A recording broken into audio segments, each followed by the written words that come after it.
لیکن فقہی اعتبار سے ہم جس امام کے مقلد ہیں، جس امام کی پیروی کرتے ہیں، وہ امام اعظم امام ابو حنیفہ، جن کا نام نعمان بن ثابت ہے، ان کے حوالے سے ہم اپنے آپ کو حنفی بھی کہتے ہیں۔ امام اعظم امام ابو حنیفہ، امام ابو حنیفہ یہ آپ کی کنیت ہے۔ اچھا، اس کی بھی میں ساتھ وضاحت کر دوں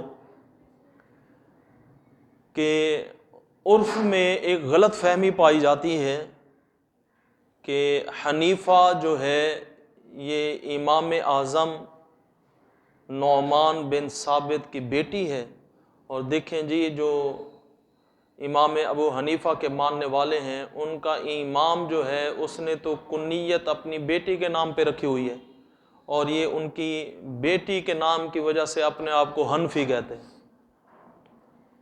یہ بعض وہ لوگ جو تاریخ سے اور سیرت امام اعظم سے ناواقف ہیں وہ یہ اعتراض کرتے ہیں۔ اصل میں ابو حنیفہ، اس میں لفظ ابو جو ہے نا، ابو بمانی باپ بھی ہوتا ہے اور ابو بمانی صاحب اور والا بھی ہوتا ہے۔ جیسے حضرت علی رضی اللہ تعالی عنہ کی کنیت ہے ابو تراب۔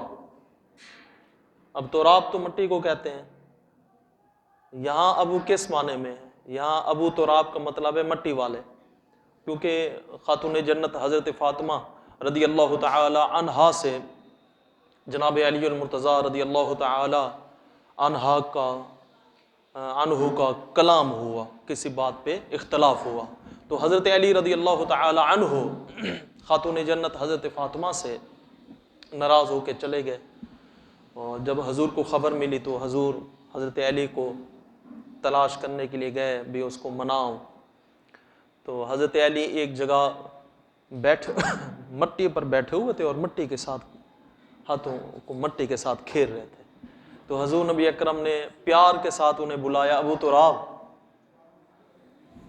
اب یہاں ابو تراب مٹی والا ہے، یہاں تراب مٹی کا باپ تو نہیں بن سکتا نا۔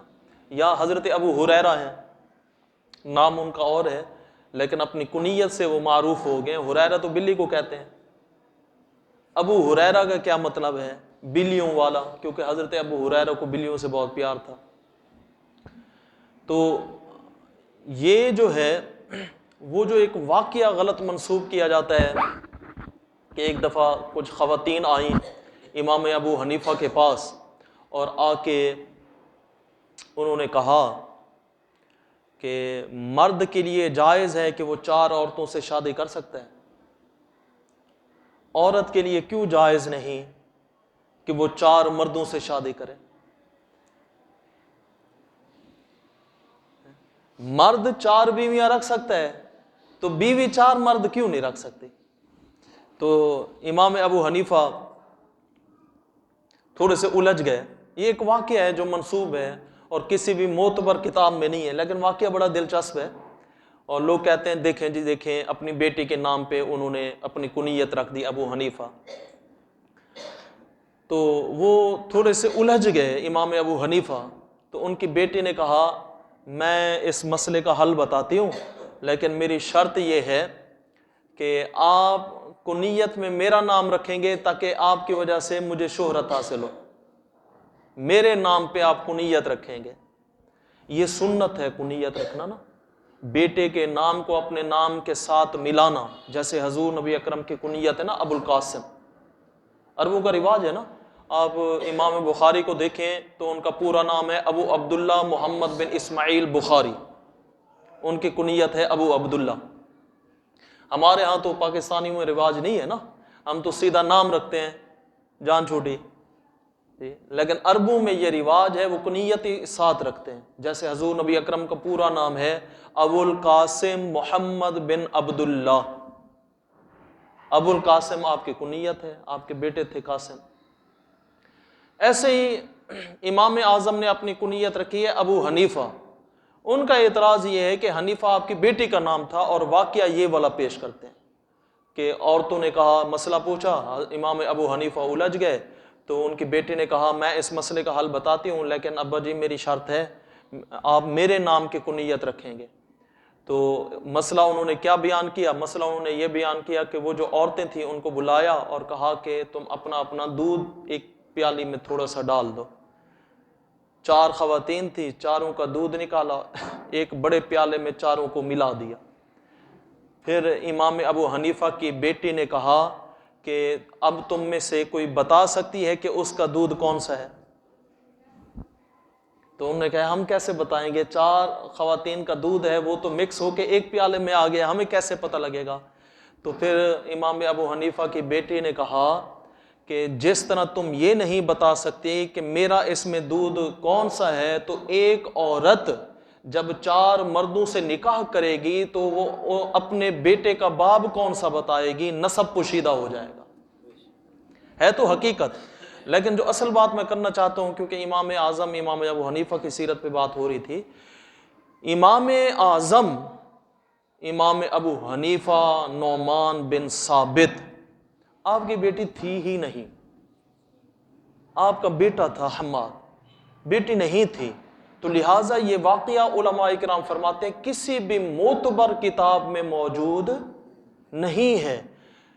پھر امام ابو حنیفہ کا یہ کنیت رکھنا ابو حنیفہ، یہ کس معنی میں ہے؟ تو علماء کرام فرماتے ہیں یہاں ابو بمانی باب نہیں ہے، ابو بمانی والے ہیں یا صاحب ہے، اور حنیف اسے کہتے ہیں جو باطل سے منہ پھیرنے والا ہو اور حق کو اختیار کرنے والا۔ تو اس لیے آپ جو ہے حنیف تھے، کیونکہ بچپن سے ہی آپ کی عادت ایسی تھی اور آپ نے اللہ رب العزت نے آپ سے بڑا کام لیا، اس لیے آپ کی کنیت پڑ گئی ابو حنیفہ۔ حنیفہ کوئی آپ کی بیٹے کا نام نہیں تھا۔ امام اعظم امام ابو حنیفہ رحمۃ اللہ تعالی علیہ، آپ کا اصل نام تو نعمان بن ثابت ہے۔ آپ 80 ہجری کو پیدا ہوئے اور 150 ہجری میں آپ کا وصال ہے۔ کئی صحابہ سے آپ کی ملاقات ہے، اور اس پر علماء کرام نے گفتگو کی اور کلام کیا ہے کہ امام اعظم نعمان بن ثابت رحمۃ اللہ تعالی علیہ آپ کی ملاقات حضرت انس سے ہے، اور انہوں نے اس کو ثابت کیا ہے، اور بعض نے لکھا کئی صحابہ سے آپ کی ملاقات موجود ہے، اور آپ تابعی ہیں۔ تابعی اسے کہتے ہیں جس نے ایمان کی حالت میں کسی صحابی کی زیارت کی ہو اور ایمان کی حالت میں اس کی وفات ہوئی ہو۔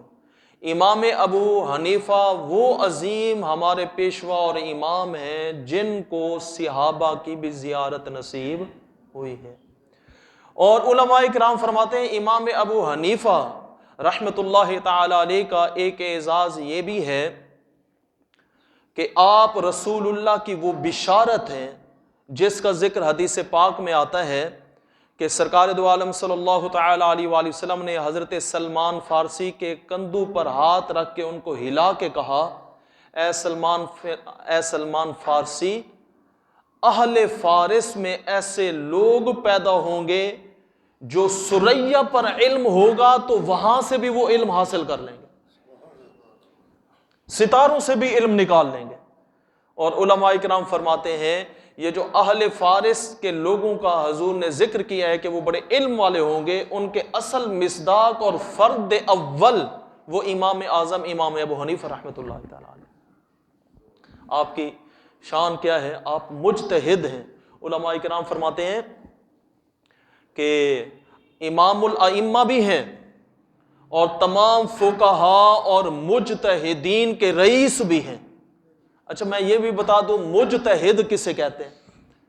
مجتہد اسے کہتے ہیں جس نے قرآن پاک کی ساری آیات حفظ کر رکھی ہوں اور ان آیات کا سیاق و سباق بھی جانتا ہو، شان نزول بھی جانتا ہو، احادیث صحیحہ جتنی بھی ہیں ساری کی ساری اسے حفظ ہو، اور جب وہ قرآن میں غوطہ لگائے تو سینکڑوں مسائل اور اصول قرآنی آیات کی روشنی میں اور احادیث صحیحہ کی روشنی میں وہ سامنے لا کے رکھ دے۔ اور کردار کا بڑا اعلیٰ ہو، اسے کہتے ہیں مجتہد۔ مجتہد اسے کہتے ہیں نا جو قرآن و حدیث کی روشنی میں مسائل استنباط کرے، مسائل استنباط کرے، اسے کہتے ہیں مجتہد۔ اور صاحب ذرا قرآن و حدیث کی روشنی میں ایک مسئلہ بیان کرنا ہے، یہ تو وہی بندہ کر سکتا ہے نا جس کو قرآن و حدیث کے تمام علوم پر عبور ہو، ورنہ تو مغالطے کا شکار ہو سکتا ہے وہ، ٹھیک ہے، وہ ایک آیت کو دیکھ کے مسئلہ بیان کر رہا ہو اور کسی دوسری آیت میں اس مسئلے کے بارے میں کچھ اور بیان کیا گیا ہو۔ جب تک پورے قرآن کا علم نہیں ہوگا، پوری احادیث کا علم نہیں ہوگا، وہ مجتہد کیسے بن سکتا ہے؟ تو مجتہد بننا ہر کسی کے بس کی بات، یہ دور حاضر میں نا جس کو دیکھیں مجتہد بنا ہوا ہے، یہ والی بات نہیں ہے۔ مجتہد کے لیے ضروری ہے کہ اس کو قرآن اور احادیث پر عبور ہو، اتنی عبور ہو، اتنی عبور۔ ذرا آپ توجہ کریں کہ امام ابو حنیفہ اپنے بیٹے حماد کو کہتے ہیں کہ یہ 5 حدیثیں بیٹا ان کو ہمیشہ یاد رکھنا، یہ مجھے جو 5 لاکھ احادیث یاد تھی ان کا نچوڑ تمہیں بتا رہا ہوں۔ ہم اندازہ لگائیں 5 لاکھ احادیث، 5 لاکھ احادیث، یہ ہوتا ہے مجتہد۔ وہ امام ابو حنیفہ کا جو وہ قول ہے نا، آپ نے فرمایا اگر تم میرا کوئی مسئلہ دیکھو قرآن یا حدیث کے خلاف، قرآن یا حدیث صحیحہ کے خلاف، تو میرے مسئلے کو ترک کرو اور قرآن اور حدیث پر عمل کرو۔ بعض لوگوں کو یہ مغالطہ ہوا، انہوں نے سمجھا کہ اس کا مطلب یہ ہے کہ امام اعظم امام ابو حنیفہ کو چند حدیثیں آتی تھی، اس لیے تو انہوں نے کہا اگر تم ایسا میرا مسئلہ دیکھو جو کسی قرآنی آیت یا حدیث کے خلاف ہے تو میرے مسئلے کو چھوڑ دو، قرآن پر عمل کرو، حدیث پر عمل کرو۔ ہمارے علماء کرام فرماتے ہیں یہ مغالطہ ہے۔ امام اعظم امام ابو حنیفہ کا یہ کہنا کہ اگر میرا کوئی مسئلہ قرآن یا حدیث کے خلاف ہو تو میرا مسئلہ چھوڑ دو، قرآن پر عمل کرو، یہ اصل میں امام اعظم کا کہنے کا مقصد یہ تھا کہ میں قرآن اور حدیث پر اتنی عبور حاصل کر چکا ہوں کہ میرا بیان کردہ کوئی مسئلہ بھی قرآن یا حدیث کے خلاف نہیں ہوگا۔ ہم نا اپنے آپ کو کہتے ہیں حنفی، اس لیے میرا دل کر رہا تھا میں ذرا کچھ باتیں، مجھے لگتا ہے 8واں سال میرا شروع ہے، کبھی میں نے اس حوالے سے گفتگو نہیں کی، ائمہ پر نہ کبھی گفتگو نہیں کی، اس لیے میرے دل میں خیال آیا بھی یہ کچھ جمعے جو ہے نا ائمہ کرام پر میں پڑھا لوں، تاکہ لوگوں، اکثر لوگ تو جانتے ہیں لیکن جن کے علم میں نہیں ہے وہ معلومات کچھ ان کے علم میں بھی آ جائے۔ امام اعظم امام ابو حنیفہ کہ ہم تقلید کیوں کرتے ہیں؟ اس لیے کرتے ہیں کہ آپ مجتہد ہیں، اور مجتہد کون ہوتا ہے؟ جو پورے قرآن کا بھی حافظ ہو، احادیث صحیحہ کا بھی حافظ ہو، اور مکمل عبور ہو، ان کا شان نزول جانتا ہو، ان کا سیاق و سباق جانتا ہو، اور اس کے پاس خدا داد یہ صلاحیت بھی موجود ہو کہ جب نظریں جھکائے اور قرآن میں غوطہ کرے تو سینکڑوں مسائل اور سینکڑوں اصول سامنے رکھ دے۔ یہ چیز ہوتی ہے۔ ہم جب کہتے ہیں نا کہ ہمارے امام نے یہ مسئلہ بیان کیا ہے، امام ابو حنیفہ نے ہمیں ایسے بتایا، یہ ہم اس لیے کہہ رہے ہوتے ہیں کہ ہمیں تو قرآن اور احادیث کے بارے میں اتنی علم حاصل نہیں ہے جیسے امام ابو حنیفہ کو تھا، جیسا علم امام ابو حنیفہ کو حدیث کے بارے میں تھا ہمیں تو نہیں ہے۔ اس کی مثال میں آپ کو دے دوں، ہم اللہ اکبر کہتے ہیں نا، اللہ اکبر کہتے ہوئے ہم ہاتھوں کو رفع یدین کرتے ہوئے نا یہ ہاتھوں کو یوں کانوں تک لے جاتے ہیں اور یہ انگوٹھے یہاں رکھتے ہیں، ایسے یوں رکھتے ہیں، پھر اللہ اکبر کہتے ہوئے نا ہاتھ باندھ لیتے ہیں۔ اب ایک روایت میں آتا ہے کہ تکبیر تحریمہ کہتے ہوئے ہاتھوں کو کندھوں تک اٹھائیں، دوسری روایت میں آتا ہے کہ تکبیر تحریمہ کہتے ہوئے ہاتھوں کو کانوں تک اٹھائیں، اور ایک اور روایت ہے کہ تکبیر تحریمہ کہتے ہوئے ہاتھوں کو سر تک اٹھائیں۔ اب آپ اکثر دیکھتے ہیں کچھ لوگ یوں کرتے ہیں، تکبیر تحریمہ کہتے ہو نا، یوں اکثر آپ دیکھتے ہوں گے یوں کرتے ہیں. وہ جو یوں کرتے ہیں وہ اگلی دو حدیثیں کہاں جائیں گی؟ ایک اور روایت جس میں ہے کہ حضور نے فرمایا تکبیر تحریمہ کے وقت ہاتھوں کو کانوں تک اٹھائیں، اور ایک اور روایت کے مطابق حضور نے فرمایا کہ ہاتھوں کو سر تک اٹھائیں. تو وہ دو روایات کدھر جائیں گی؟ اب یہ مجتہد کا کمال ہوتا ہے کہ کوئی ایسا مسئلہ بیان کریں کہ جتنا ممکن ہو ساری حدیثوں پر عمل ہو جائے. اب امام اعظم امام ابو حنیفہ نے پہلے تو لغت میں یہ دیکھا کہ ید، ہاتھ کا اطلاق کہاں تک ہے؟ تو آپ نے دیکھا ہاتھ کا اطلاق جو ہے یہ اس جوڑ سے لے کر یہاں تک ہے. تو آپ نے فرمایا جب ہم ہاتھ یوں اٹھائیں گے اور یہ انگوٹھے جو ہیں کانوں کی لو پر لگائیں گے تو تینوں پر عمل ہو جائے گا، کیونکہ ہاتھ تو یہاں سے لے کر یہاں تک ہے. انگلیاں سر کے برابر چلی جائیں گی، یہ بھی تو ہاتھ کا حصہ ہے. انگوٹھے لو کے برابر آ گئے، یہ ہاتھ کا سمجھو سینٹر ہے، اور یہ بالکل نیچے والا حصہ جو ہے کندھو کے برابر. اب جو لوگ یوں اٹھاتے ہیں وہ دوسری دو روایات پر عمل نہیں کر پا رہے. اب جب ہم ایک مجتہد کا بتایا ہوا مسئلہ اس پر عمل کریں گے تو پھر تینوں روایات پر عمل ہو جائے گا. یہ ہوتا ہے مجتہد کا کمال.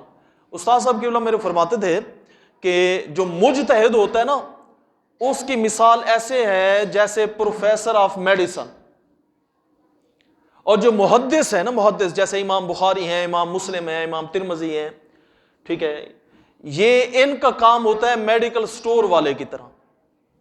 میڈیکل سٹور والا کیا کرتا ہے؟ جس کمپنی کی جو بھی دوائی ہے اس کو اپنے سٹور میں جمع کرنا ہے. اس نے کہا ابھی یہ بھی میڈیسن ہے، یہ بھی میڈیسن ہے. اس نے کہا اچھا یہ بھی کام آ جائے گی، اس کو بھی رکھو، میڈیسن ہے نا، کسی علاج میں کسی مد میں لگے گی نا. وہ جمع کرتا رہا سٹور بھر دیا. اب استعمال کرنے کا طریقہ نہیں آتا. اس نے جمع تو کر لی چیزیں، لیکن کس فارمولے کو کس مرض پر فٹ کرنا ہے یا ڈوز کیسے رکھنی ہے اوپر نیچے، یہ اس کا کام نہیں ہے. یہ کس کا کام ہے؟ پروفیسر آف میڈیسن کا. امام بخاری نے احادیث جمع کی ہیں، امام مسلم نے جمع کی، سیاستہ کے جتنے محدثین ہیں سب نے احادیث کو جمع کیا اور کتابیں لکھی. جو مجتہد ہوتا ہے اس کا کمال کیا ہوتا ہے کہ حدیثیں بھی یاد ہوتی ہیں، استعمال کرنے کا طریقہ بھی آتا ہے. یہ ہوتا ہے مجتہد کا کمال. مثلا آپ کے پاس کوئی بندہ ہے، ہم کیونکہ فقہ میں مقلد ہیں امام اعظم امام ابو حنیفہ نعمان بن ثابت رحمت اللہ تعالی علیہ کے. امام اعظم امام ابو حنیفہ نے کہا کہ نماز میں رفع یدین نہیں ہے، بس صرف تکبیر تحریمہ کے وقت رفع یدین ہے. ہاتھ اٹھائیں گے اللہ اکبر کہہ کے، رکوع میں جاتے ہوئے رفع یدین نہیں کریں گے. اب آپ سے کوئی بندہ پوچھ لے، آپ کہیں گے ہمارے جی مولوی صاحب نے بتایا ہے. وہ کہتے ہیں امام اعظم کا مسئلہ ایسے ہے. وہ کہیں امام اعظم کا مسئلہ آپ بتا رہے ہیں، یہ دیکھیں حدیث ہے، یہ دیکھیں حدیث ہے. حضرت عبداللہ بن عمر جو ہیں وہ رفع یدین کرتے تھے. اب جو سمجھدار بندہ ہوگا نا وہ تو یہ کہے گا کہ عبداللہ بن عمر رفع یدین کرتے تھے، ہمارے امام نے اگر روکا ہے تو یقیناً ان کے علم میں بھی کوئی حدیث ہوگی. یہ وہی کہہ سکتا ہے نا جس کے علم میں ہو کہ امام اعظم امام ابو حنیفہ کا مقام کیا تھا. بھی انہوں نے جو کتابوں میں مسئلہ لکھا ہے رفع یدین نہیں ہے، آخر انہوں نے کسی جگہ پڑھا ہوگا، ہمارے علم میں نہیں ہے، وہ جانتے ہیں. بات تو سمجھ آ جائے گی. اگر کسی کو امام اعظم امام ابو حنیفہ کے بارے میں علم ہی نہیں ہے، اس کو پتہ ہی نہیں ہے میں حنفی کیوں ہوں، اس کو حدیث کا پتہ ہی نہیں ہے، وہ کہے گا اچھا ہاں یہ حضرت عبداللہ بن عمر کی روایت تو ہے. حضرت عبداللہ بن عمر جو ہیں وہ کہتے ہیں کہ رسول اللہ صلی اللہ علیہ وسلم رفع یدین کرتے تھے. وہ تو مغالطے میں آ جائے گا. یہ مجتہد کا کمال ہوتا ہے، وہ استنباط کر کے احادیث صحیحہ سے مسئلہ بیان کرتا ہے. اب امام اعظم امام ابو حنیفہ کہتے ہیں کہ اگر تم روایت پیش کرتے ہو عبداللہ بن عمر والی تو ہمارے پاس روایت ہے عبداللہ بن مسعود والی. اور فرق کیا ہے؟ عبداللہ بن عمر حضرت عمر بن خطاب کے بیٹے ہیں، اور حضرت عمر جو ہے 40ویں نمبر پہ مسلمان ہو رہے ہیں، صحابی بن رہے ہیں، اور حضرت عبداللہ بن مسعود وہ ہیں جو 6 نمبر پہ حضور کے صحابی بن رہے ہیں۔ اور حضرت عبداللہ بن عمر کو حضور کی وہ قربت حاصل نہیں تھی جو حضرت عبداللہ بن مسعود کو حضور کی قربت حاصل تھی۔ اور حضرت عبداللہ بن عمر حضور کا اول زمانے کا عمل بتا رہے ہیں، اور حضرت عبداللہ بن مسعود کیونکہ آخری سانس تک حضور کے قرب میں رہے اور وہ عمل بتا رہے ہیں حضور کے آخر زمانے کا، ٹھیک ہے؟ اور حضور کی زندگی کے آخری حصے کا عمل جو ہے وہ پہلے والے عمل پر حجت ہے، اس بات کو سمجھے۔ اور ایک اور مزے کی بات یہاں پر جو علماء کرام نے، امام ابو حنیفہ نے یہ نکات پیش کی ہے نا، جو بیان کی ہیں، وہ یہ ہے کہ حضرت عبداللہ بن عمر خود بتا رہے ہیں کہ رسول اللہ نے نماز ایسے پڑھی، اور حضرت عبداللہ بن مسعود جب اس روایت کو پیش کرتے ہیں وہ کہتے ہیں اے صحابہ میں تمہیں بتاؤں کہ رسول اللہ نے نماز کیسے پڑھی تھی، اور آپ صحابہ کی جماعت کو رسول اللہ کی نماز کا طریقہ بتا رہے ہیں، اور رفع یدین صرف تکبیر تحریمہ کے وقت کرتے ہیں، اس کے بعد رفع یدین نہیں کرتے۔ اور صحابہ کا خاموش ہونا، نہ روکنا، اس بات کی دلیل ہے کہ صحابہ کا بھی نظریہ یہی تھا کہ رسول اللہ صلی اللہ تعالی علیہ وآلہ وسلم نے اپنی آخری عمر میں رفع یدین نہیں کیا۔ اب یہ باتیں کون بتاتا ہے؟ یہ باتیں بتاتا ہے مجتہد، اور امام اعظم امام ابو حنیفہ نعمان بن ثابت رحمۃ اللہ تعالی علیہ تمام فقہا اور مجتہدین کے رئیس تھے، رئیس